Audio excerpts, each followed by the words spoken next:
Hi, everyone. This is Global Podcast, your window to the world. Breaking news, big ideas, your global hangout for what's happening now, and bold conversations. Wherever you are, we're bringing it to you.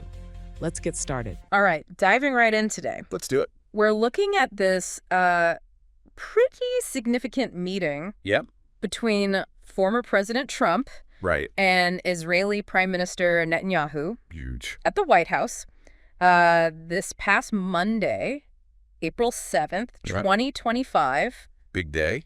Really big day. Lots going on. They had a lot on their plate. Yeah. Some pretty critical issues to discuss. For sure. Things affecting both the U.S. and Israel. We're talking about new tariffs that are causing some economic worries for Israel. Right. The ever-present complexities of the Gaza conflict. Oh, yeah. And, of course, Iran's nuclear program, which is always a big one. Always. So today, we're going to unpack all that, give you a clear understanding of what went down at this meeting. Yeah. What really struck me right off the bat is just how interconnected all these challenges are. I'd say it's tangled up together. Exactly. It's not just like, here's the economic issue, here's the conflict issue, here's the nuclear issue. It's all kind of woven together. One impacts the other, which impacts the other. Yeah, and it really shows the kind of tightrope walk. Oh, for sure. That both these leaders have to do. Especially these two. Yeah, so let's start with those tariffs. Okay. I mean, a 17% tariff on Israeli goods. Yeah. That's a pretty big hit, potentially. Oh, absolutely, it is. You know, this is all part of Trump's reciprocal tariffs policy. Right. And the basic idea is you impose tariffs in response to tariffs that other countries put on your goods. Tit for tat. Exactly. Or sometimes to encourage what they see as fairer trade, right? Right.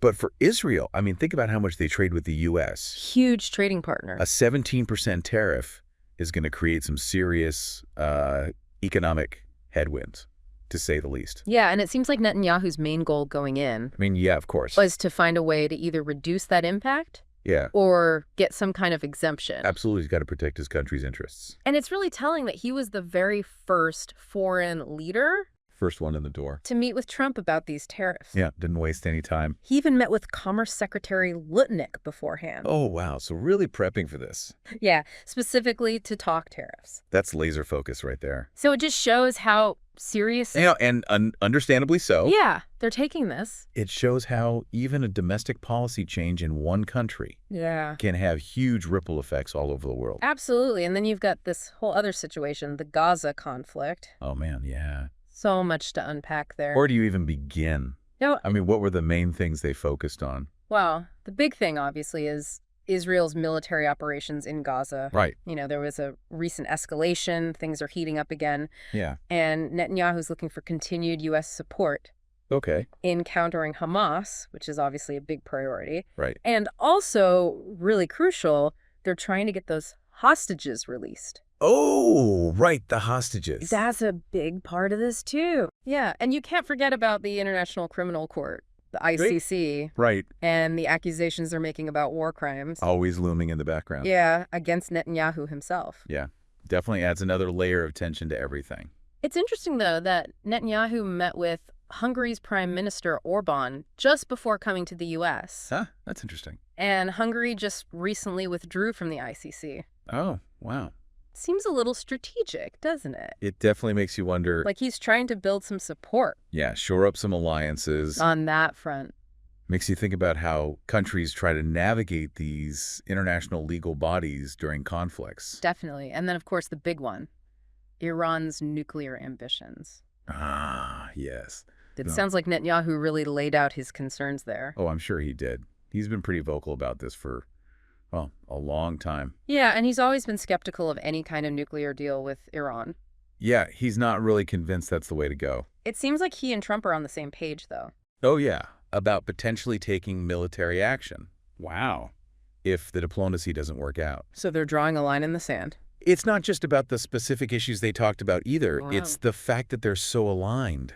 Yeah, it's a different vibe than with the previous administration. Totally. And they really put it all out there in that joint press conference. Oval Office, big stage. Yeah, tariffs, Gaza, Iran. And they even talked about Israel-Turkey relations. Oh, right. I forgot about that. So wide-ranging discussion. Really shows the breadth of what they covered. And the fact that this was Netanyahu's first face-to-face with Trump since he got back in office, specifically to address these tariffs.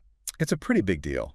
Oh, yeah, a defining moment in their relationship, you could say. Absolutely. So in the end, this meeting really showed the complicated web of challenges facing both the U.S. and Israel. Trade, regional security, nuclear proliferation, you name it. That's a lot. It really makes you wonder, with all these challenges and Trump and Netanyahu seemingly so in sync, what's going to happen next? What are the long-term consequences for the Middle East? And beyond. Even for global trade.